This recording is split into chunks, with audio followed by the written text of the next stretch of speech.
Assalamualaikum warahmatullahi wabarakatuh, sahabat-sahabat Wong Tani Channel dimanapun Anda berada. Sebelum lanjut ke pembahasan, saya minta dukungannya dengan cara like, komen, dan subscribe. Tanpa dukungan teman-teman, Wong Tani Channel ini bukanlah apa-apa ya. Jadi di sini Wong Tani Channel cuma ingin sharing mengenai tanaman kopi. Dan untuk sahabat-sahabat kita yang sudah menyempatkan waktu untuk berkomentar di video-video Wong Tani Channel, saya ucapkan banyak-banyak terima kasih. Untuk yang baru menemukan channel ini, jangan lupa dibantu like, komen, dan subscribe-nya supaya channel ini bisa terus berkembang ya teman-teman ya. Oke. Dan untuk pembahasan kita kali ini yaitu tentang komentar dari sahabat kita di video sebelumnya. Sahabat kita ada yang sempat berkomentar ya tentang banyaknya ranting-ranting yang kita pelihara ya di sambungan-sambungan kopi di tempat Wong Tani Channel ini. Yang pertama, saya ucapkan banyak terima kasih untuk yang sudah menyempatkan waktu untuk berkomentar ya. Karena tanpa dukungan dari teman-teman, Wong Tani Channel ini bukanlah apa-apa. Di sini kita cuma bisa sharing mengenai tanaman kopi ya. Bisa bertukar pendapat. Mana yang lebih bagus, itu yang patut kita contoh teman-teman ya. Oke. Kita langsung ke pembahasan teman-teman ya. Jadi di tempat Wong Tani Channel ini tanaman kopinya di kebun yang satu ini ya, bukan cuma banyak ranting yang kita pelihara, tetapi banyak sekali pohon-pohon kopi ya. Dan jarak tanamnya ini cuma kisaran 1,5 meter, ada yang 2 meter, ada yang 1,5, ada juga yang 1 meter. Kenapa tanaman kopi ini sangat rapat sekali? Karena kebun ini bukan saya yang tanam ya, tetapi kebun ini adalah peninggalan dari almarhum bapak saya. Jadi ini dulu rencana tidak disambung teman-teman ya, karena sekarang sudah zamannya menyambung kopi ya. Jadi Wong Tani Channel ini merombak kebun ini menjadi kopi sambung. Oke, jadi kita di sini sambil menjelaskan ranting-ranting yang banyak ini ya di kebun Wong Tani Channel ini. Kenapa rantingnya terlalu banyak? Karena sambungan di tempat Wong Tani Channel ini bukan hanya tunas raja yang kita pakai ya, tetapi tunas ranting. Satu contoh seperti yang di depan ini. Ini teman-teman ya. Ini adalah jenis klon keriting. Jadi klon keriting ini karakternya itu banyak yang tunas ranting ya. Jadi rajanya itu cuma seperti ini. Seperti ini ya. Jadi banyak sekali tunas ranting. Dan ini pun kita simpan banyak sekali ya untuk bahannya tahun depan.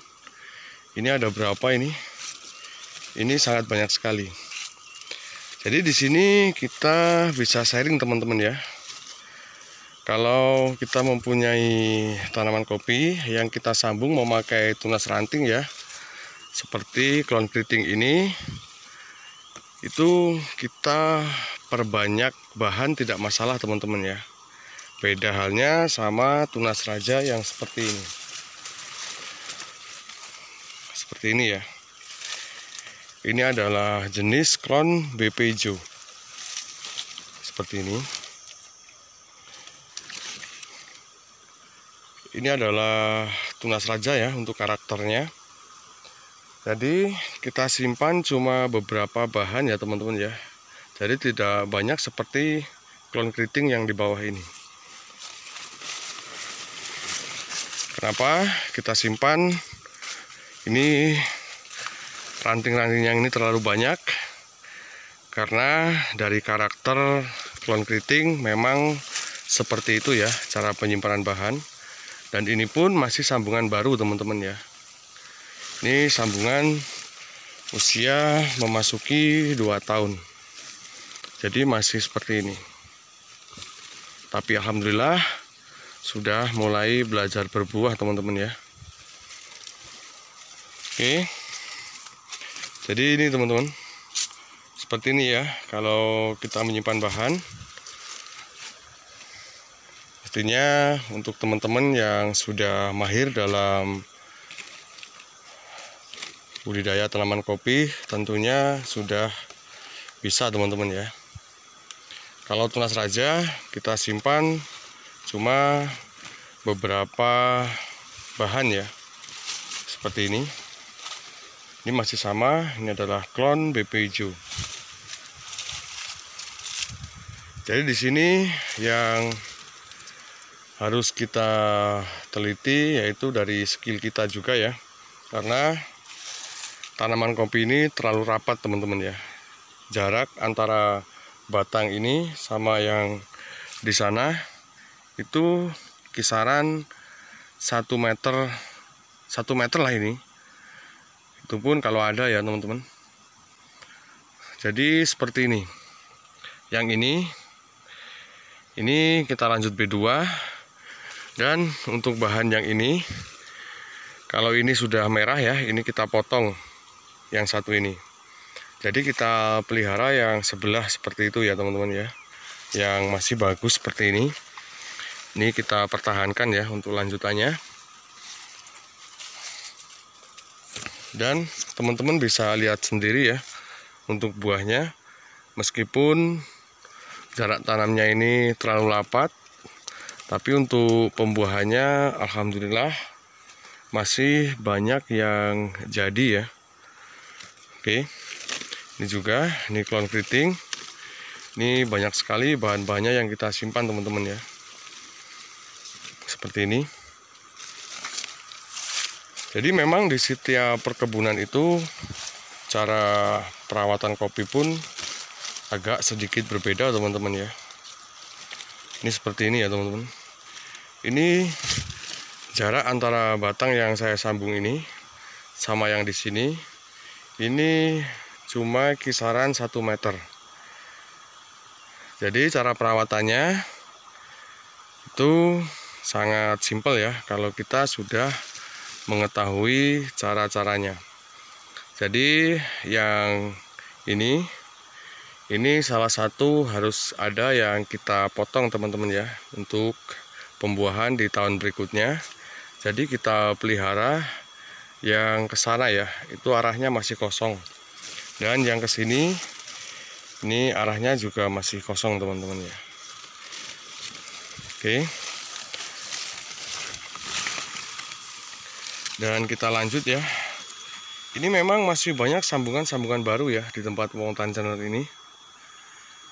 Ini kebun yang sering kita buat konten ya, atau tutorial-tutorial juga. Ini seperti ini teman-teman. Ini ya, kalau sudah memasuki pembuahan ini, kalau udah merah, ini kita potong ya, kita kalahkan yang seperti ini. Jadi kita pelihara untuk bahan selanjutnya yang seperti ini. Oke.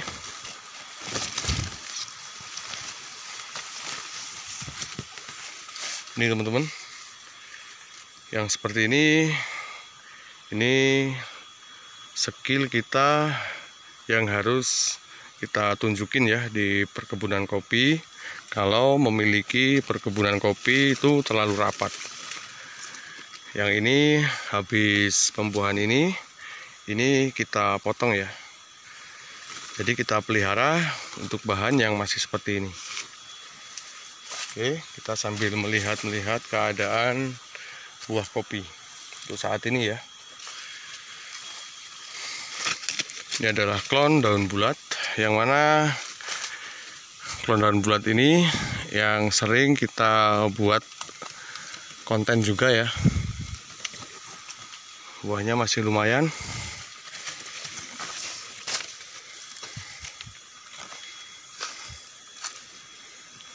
Oke teman-teman, mungkin itu saja yang bisa saya sampaikan.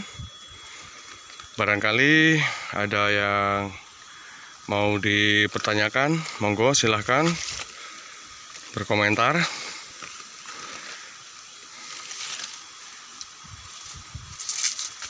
Dan sampai sini dulu videonya.